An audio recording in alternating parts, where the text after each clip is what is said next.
नमस्कार। आज हम जॉन हचिंसन के द्वारा दिया गया वर्गीकरण का अध्ययन करेंगे। जॉन हचिंसन, जो कि royal botanical garden Q England से संबंधित थे, इन्होंने पौधे के वर्गीकरण की पद्धति को the families of flowering plant में 2 वॉल्यूम में लिखी है पुस्तक और इसमें दी है। इन्होंने वर्गीकरण के बेसी के सिद्धांतों को आधार मानकर वर्गीकरण दिया है और इनका वर्गीकरण बेंथम हुकर और बेसे के वर्गीकरण पद्धतियों पर आधारित है। इन्होंने जो सिद्धांतों को आधार मानकर वर्गीकरण किया है, तो कुछ 24 सिद्धांतों को इन्होंने अपनाया है और विकास के सिद्धांतों को, जो कि इस तरह से हैं। तो विकास जो है वो दोनों तरफ, अपवर्ड और डाउनवर्ड, दोनों दिशाओं में होता है। जो डाउनवर्ड विकास है वो डिग्रेडेशन के कारण हुआ है। पौधे के सभी अंगों का विकास एक ही समय पर होना आवश्यक नहीं है, अर्थात कुछ अंग प्रगत होंगे, कुछ अंग स्टेशनरी होंगे और कुछ पश्चगामी भी हो सकते हैं। इस तरह से कि कुछ आरोही अब इस तरह कुछ 24 सिद्धांत दिए गए हैं इन्होंने, और इन सिद्धांतों को, जो कि इस तरह से लिस्ट में है 24 सिद्धांत, जैसे कुछ बता देती हूँ मैं कि जो बहुवर्षीय पौधे हैं, बहुवर्षीय द्विवार्षिक पौधे जिनको आदिम माना गया है, और वार्षिक पौधों का विकास द्विवार्षिक पौधों से हुआ है। जलीय पादप स्थलीय पौधों से अधिक विकसित हैं।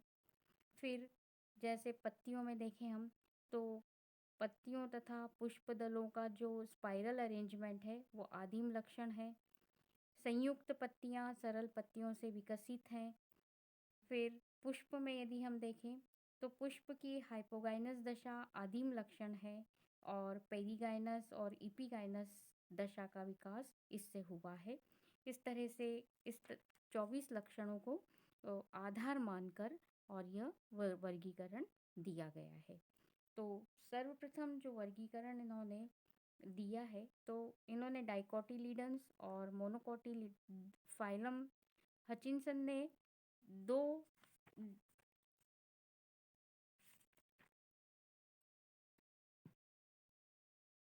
सब फाइलम दो फाइलम में वर्गीकरण किया है। सबसे पहले जिम्नोस्पर्म, उसके बाद एंजियोस्पर्म।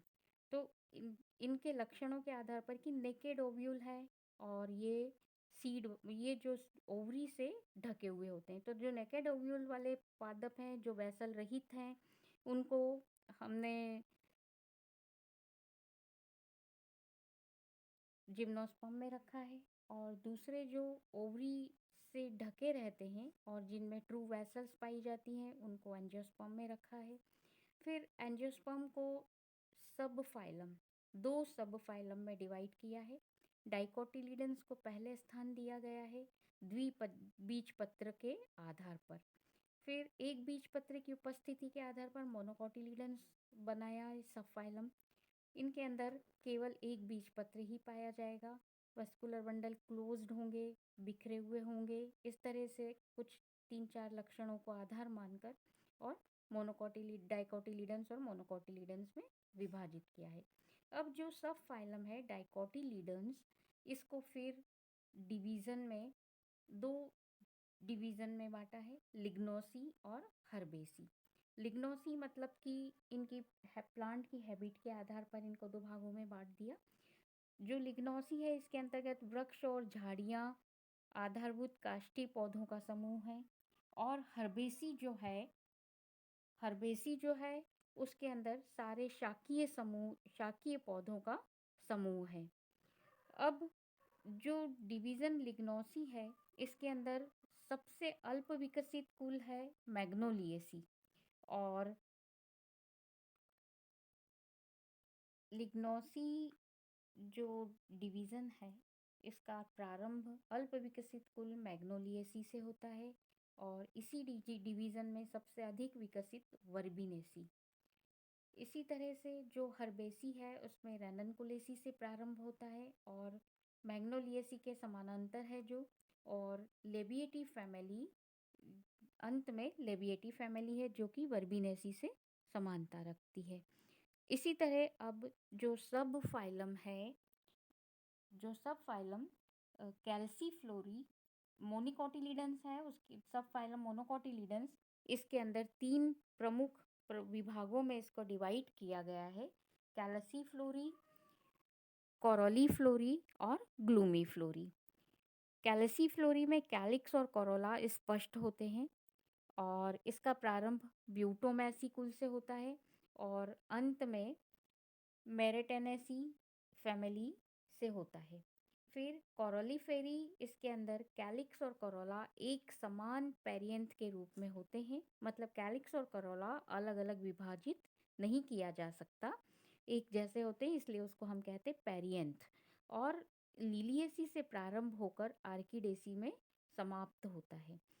तीसरा जो है वो ग्लूमीफेरी, पेरियंथ लॉडिक्यूल के द्वारा प्रदर्शित होता है और यह ग्रुप जंकेसी से प्रारंभ होकर ग्रेमिनी पर समाप्त होता है।